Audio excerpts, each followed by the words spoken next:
SeaWorld is keeping a close eye on a killer whale blamed for killing a trainer.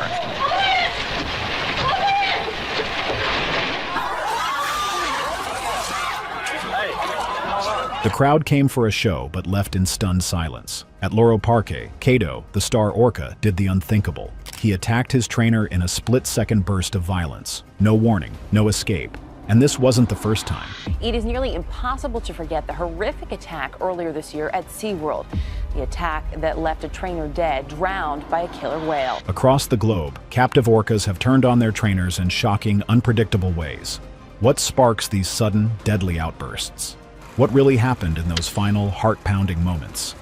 Dive into the haunting stories of 7 orca trainers who never saw it coming.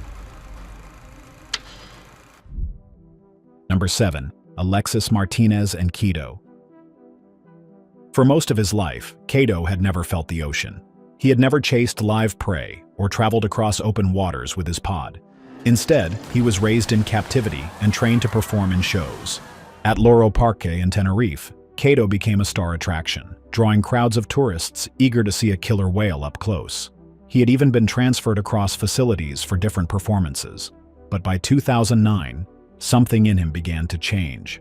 That year, during preparations for the park's Christmas show, Kato was in a training pool with 29-year-old Alexis Martinez. Alexis was a seasoned trainer who had spent years working with orcas. The two were familiar with each other, and their routines had always run smoothly. But on December 24th, things took a turn for the worse. At first, Kato seemed off. He missed a few of his usual moves during training, but he floated near the surface, quiet and still. Alexis stayed with him, likely sensing something was wrong but unsure how serious it would become. One of the staff members later said he noticed something unusual. Kato appeared to deliberately place himself between Alexis and the stage platform, almost as if he didn't want him to leave. When the underwater stage signal was given and Alexis started to swim away, Kato moved in. Slowly at first, but with growing pressure. Another trainer, watching from the side, tried using control signals that had always worked in the past, but Kato didn't respond. He used the tip of his snout, known as the rostrum, to forcefully push Alexis to the bottom of the pool. The situation quickly became serious. The trainer on land switched to backup signals, hoping to regain control. For a moment, it looked like Kato was calming down. He rose to the surface and took a breath, but within seconds, he dove again, this time returning with Alexis balanced on his rostrum. His mouth was closed. Then, Kato let go, and Alexis slowly sank. Panic set in. Trainers scrambled to isolate Kato. He resisted, stalling near the gate as if he was toying with it. Only after a safety net was released into the water did he move into the adjacent pool. That gave the team just enough time to recover Alexis's body from the bottom. The injuries Alexis suffered were catastrophic. Internal bleeding, multiple organ tears, compression fractures, and bite marks covered his body. There was nothing that could be done to save him. His post-mortem confirmed that he died as a result of an orca attack. What made it worse was knowing this didn't come out of nowhere. Experts had already expressed concern about the orcas at Loro Parque. The tanks created an environment that left the whales bored, frustrated, and emotionally strained. Without a strong female to guide the social structure, things among the whales became unpredictable. Kato and the others were constantly adjusting to one another, struggling to establish dominance and routine. Boredom inside the tanks became so extreme that the orcas often tore strips off the Metflex lining used for waterproofing, just to keep themselves occupied. When animals built for speed, social bonds, and miles of ocean are kept in tight, shallow tanks, their natural instincts get distorted. The pressure builds, and eventually, something cracks. The tragedy with Kato and Alexis left behind more than grief. It exposed the strain that comes from forcing powerful marine animals into confined spaces for entertainment. These creatures are intelligent, emotional, and socially complex. When we strip them of the freedom to live as they were meant to, something breaks. And sometimes that break turns deadly. Number 6. Kasatka and Ken Peters. One of the most disturbing cases of orca aggression involved a female orca named Kasatka. The incident happened at SeaWorld San Diego on November 29, 2006.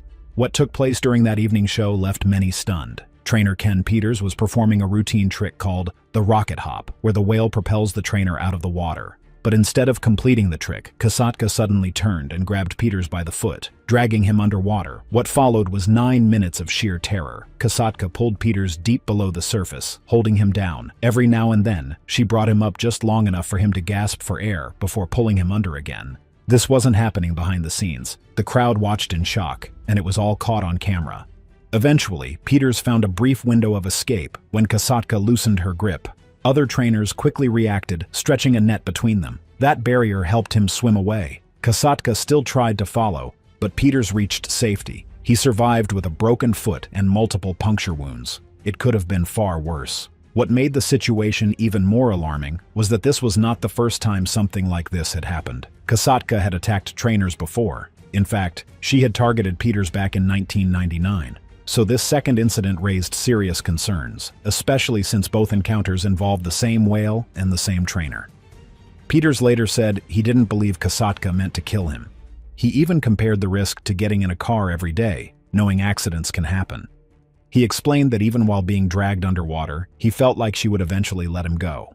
That view, however, was not shared by everyone. Many people believed that what happened was not random. If you take a massive predator from the ocean, lock it in a tank, isolate it from its natural habitat, and force it to perform tricks for years, it might snap eventually. That is exactly what some say happened between Kasatka and Peters. Experts who reviewed the footage and analyzed the situation added another layer to the explanation. Kasatka's calf had been vocalizing from another pool during the performance. These vocal calls may have stressed her out or triggered a protective response, and this could explain her sudden aggression during the trick. Kasatka's life came to an end in 2017. She was euthanized after developing an untreatable form of pneumonia. By that time, she was around 40 to 42 years old, a long life by captive orca standards, but one marked by isolation, stress, and ultimately tragedy. This event pushed many to ask deeper questions. How much can an animal endure before it breaks? Kasatka's behavior didn't come out of nowhere. It came from years of being kept in an environment that didn't meet her natural needs. No ocean, no real family group, and nowhere to escape when stress built up. Number 5. Claudia Volhart and Tekoa. In 2007, a 29-year-old trainer named Claudia Volhart came dangerously close to death during a routine training session with a killer whale named Tekoa. But before we get into what happened that day, we need to look back at Tekoa's life and what he had endured. Tekoa was born on November 8, 2000. At first, things appeared fine, but as the months passed, something began to change. His mother, Taima, started acting aggressively toward him. She raked him with her teeth, pinned him against the pool walls, and even beached him. By the following year, the situation had become too dangerous, and Tekoa was permanently separated from Taima. Another whale, Kalina, who had just given birth to a male named Tuar, took Tekoa in as a surrogate. As Tekoa grew up at SeaWorld in Orlando, he spent a lot of time with Tuar and Kalina. They were his small social group. Sometimes he also interacted with Katina and her son Ikaika, but it was Tuar he was closest to. The two young males often performed together in shows. Then on April 25, 2004, Tekoa and Tuar were loaded into a transport vehicle and flown to SeaWorld San Antonio. 2 years later, Tekoa's life changed again. He was shipped to Loro Parque in Spain, along with 3 other whales as part of a breeding loan. But this new setting was nothing like his previous homes. All 4 whales had been taken from their mothers at an early age. This disrupted their ability to form proper social bonds. When they were thrown together, the group dynamic was rocky. They fought often. Aggression became the norm. In this unstable pod, Tekoa found himself at the very bottom of the social ladder. He became the target. The others bit him, raked him, and harassed him constantly. Park staff began to worry about his condition, so they tried to send him back to SeaWorld. But SeaWorld refused. Every request to return Tekoa was turned down. Even as the group settled a little over time, the violence didn't fully stop. Tekoa's body told the story. He was covered in scars from repeated attacks. Many of the rake marks were so bad that Tekoa began beaching himself, likely trying to avoid the others. Some regular visitors at the park said they could recognize him just by looking at the deep scars along his side. All this may have played a role in what happened next.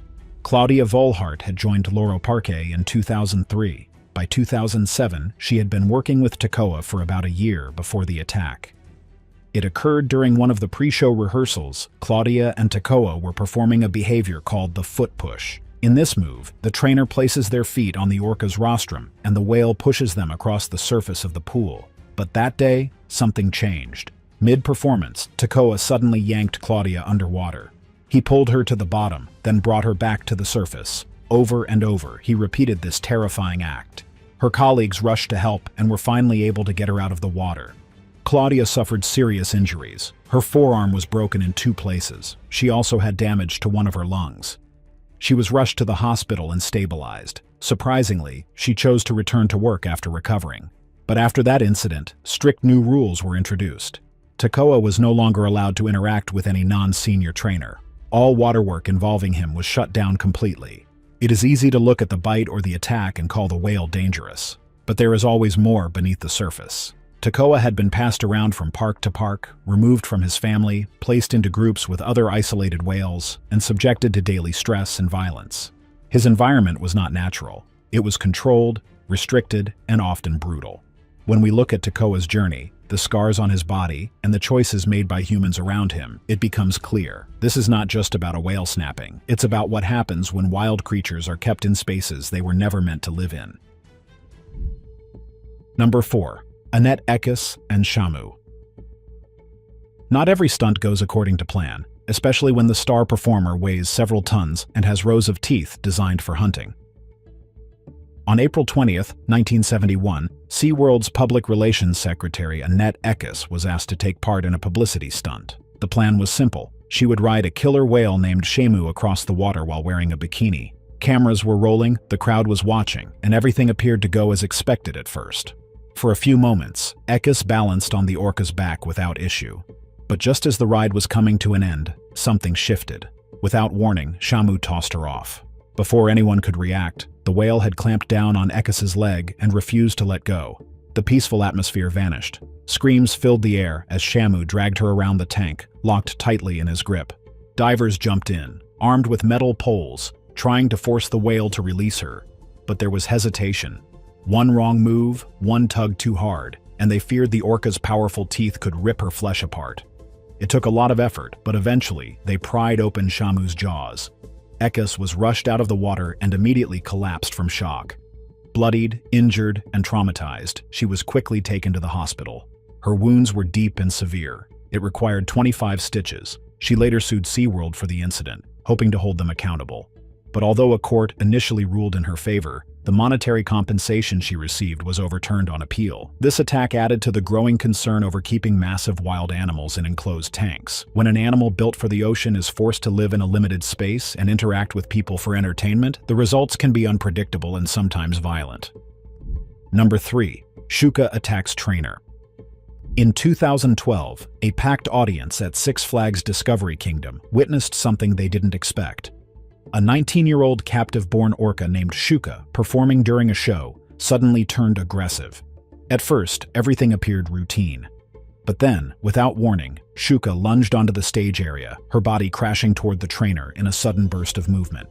The force of the impact lifted the trainer into the air. In a quick follow-up, she shoved the trainer into the water. The show was immediately shut down, leaving the crowd confused and concerned.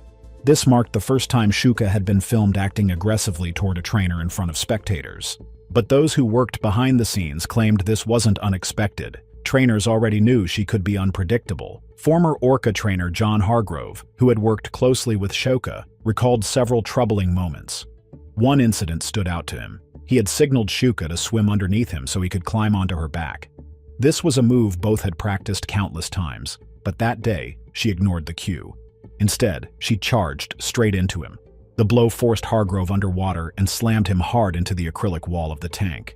The crowd may have seen it as part of the show, but he knew something was off. Now, in 2000, about a year before the public attack, something important happened. Shuka lost her tank companion. A male bottlenose dolphin named Merlin was removed from her enclosure. After that, Shuka was left alone. Orcas in the wild do not live this way. They depend on constant interaction with others. The Animal Welfare Act actually requires that highly social animals like orcas should not be held alone. Yet for months, Shuka lived in complete isolation. Experts have noted that orcas who are kept alone often grow more aggressive. Some even begin showing abnormal behaviors or mental distress. What happened with Shuka isn't just a rare case of an animal acting out. It reflects what years of unnatural living conditions can lead to. Cases like this raise real concerns about the cost of captivity. When intelligent, social creatures are separated from their natural environments and deprived of essential interaction, their behavior often changes in harmful ways. The aggression we see in moments like these might not come from nowhere. It may come from years of silence, frustration, and unmet needs. Number 2. Dawn Brancheau and Tilikum. She was the face of the show. Dawn Brancheau wasn't just a trainer at SeaWorld Orlando, she was the one people came to see. Visitors watched in awe as she performed alongside massive killer whales, which flipped through the air with confidence and grace. To the audience, it looked like a perfect relationship between human and animal. But behind the scenes, a much darker reality was unfolding. Dawn Brancheau had always dreamed of working with marine animals. She studied psychology and animal behavior in university. After graduation, she spent time working with dolphins in New Jersey. This helped her gain a much-needed experience before she landed her dream job at SeaWorld. Just 2 years in, she became a killer whale trainer. She did not just train the animals, she worked hard to stay physically fit. The demands of swimming and performing with such massive creatures required full body strength and stamina. Dawn quickly became one of SeaWorld's most recognized trainers. She was known for her passion and calm energy. Her face appeared on billboards and park advertisements, and it was often alongside the orcas she worked with. One of those orcas was Tilikum, a giant male killer whale that had been in captivity for over 3 decades. At over 12,000 pounds, he was the largest orca at the park. Dawn and Tilikum had formed a bond over the years. Those around her said she trusted him deeply and treated him with patience and care. But even she understood the risks. Years before her death, she had spoken about the dangers that come with working so closely with such powerful animals. On February 24, 2010, just after a noon show had ended, Dawn was interacting with Tilikum near the edge of the pool. Visitors at the Dean with Shamu experience were still seated nearby watching as she laid beside him with her face close to his. Without warning, he grabbed her.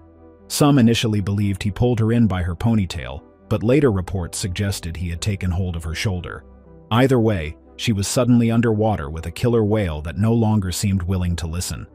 What followed was horrific. The attack was not quick. It went on for nearly an hour. Tilikum tossed and dragged her violently. Trainers tried using nets, food, and commands to get him to release her, but nothing worked. He refused to let her go. When the staff finally managed to move him into a separate medical pool, he released her body, but by then, it was far too late. The damage done to Dawn was beyond what anyone could have expected. Her arm had been torn off, her scalp was removed. The medical examiner found broken ribs, a shattered jaw, and a severed spinal cord. The final cause of death was a combination of blunt force trauma and drowning. For 45 minutes, Tilikum had kept her lifeless body with him in the water. After the attack, Tilikum was separated from public performances. He spent most of his days isolated, often floating alone in a back pool, rarely active. He remained like this until his death in January 2017. Dawn's death wasn't the first involving Tilikum, and it wouldn't be the last time people questioned the impact of captivity on animal behavior. If someone kept you locked up for life and forced you to entertain strangers for food, your mental state would break down too. And for orcas, that breaking point can be explosive. Dawn's death, however, forced a change. SeaWorld eventually decided to end its captive breeding program for orcas, but for many, that decision came far too late. Number 1. Captive Tilikum's tragic path. Long before the tragic event that took Dawn Brancheau's life, there were warnings. Warnings that came in the form of aggression, broken routines, and unexplained behaviors. But to understand things better, we first need to go back to where it all began to place thousands of miles away from the tanks of SeaWorld. In 1983, a young Tilikum was taken from the cold waters off Iceland. He was only 2 years old. Torn from his pod and placed in a concrete holding tank in Hafnarfjordur Marine Zoo, the orca had nowhere to go. For months, he remained trapped in this bare, confined space. The tank didn't give him room to swim properly, and as he grew, his ability to move freely only got worse. Then came the transfer to Sealand of the Pacific in British Columbia in 1984. At first glance, it seemed like a step up, but things quickly turned sour. Tilikum was placed in a pool with 2 older female orcas, Haida II and Nootka IV. The tank was only 26 feet wide, and tension built up fast. The 2 females didn't accept him. Instead, they bullied him constantly. They raked their teeth across his skin and left him injured. This stressful environment led to health problems, including stomach ulcers. He had to be moved to a separate medical tank to recover, but the emotional scars didn't fade. Then came February 1991. A part-time trainer named Kelty Byrne, who was also studying marine biology, slipped and fell into the orca tank. What happened next was horrifying. Witnesses say Tilikum and the two females swam straight toward her. She tried to get away, surfacing 3 times, reaching for help, grabbing the edge of the pool, but each time, the orcas pulled her back under. Staff threw her a life ring, but the orcas blocked her from grabbing it. To them, she seemed like an object to be controlled, tossed, and dragged around. It went on for about 10 minutes, until she was finally gone. Her body was only recovered several hours later. Steve Huxter, head of animal training at the time, admitted the whales had never behaved that way before. He said it was like they were overly stimulated. Sealand never recovered from what happened. 18 months later, it shut down. Tilikum and the other orcas were sent to SeaWorld Orlando. Many hoped the change would bring improvement, but the cycle continued. On the morning of July 1999, something strange and disturbing happened. Trainers at SeaWorld found a dead body floating in Tilikum's tank. The man was 27-year-old Daniel Dukes. The day before, he had entered the park as a regular visitor. At some point, he managed to get past security and climb into the pool. What followed was unclear. No cameras captured the incident, and no staff witnessed it. The next morning, his lifeless body was draped over Tilikum's back. SeaWorld said it was a case of trespassing. Still, many wondered why someone would sneak into an orca tank in the middle of the night, and what might have triggered Tilikum's behavior. This wasn't the first incident, and sadly, it wouldn't be the last. Despite the growing concerns, SeaWorld kept Tilikum in shows. He was still performing, still being trained, and still part of their breeding program. That continued until the afternoon he pulled Don Broncho into the water. Looking back, it becomes harder to view these attacks as isolated events. When an animal built for the ocean is trapped in small tanks, deprived of its pod, and subjected to years of physical and psychological strain, something is bound to break. Tilikum's aggression did not come out of nowhere. It came from somewhere very real. That brings us to the end of this video. If you found it informative, make sure to subscribe to the channel for more videos like this.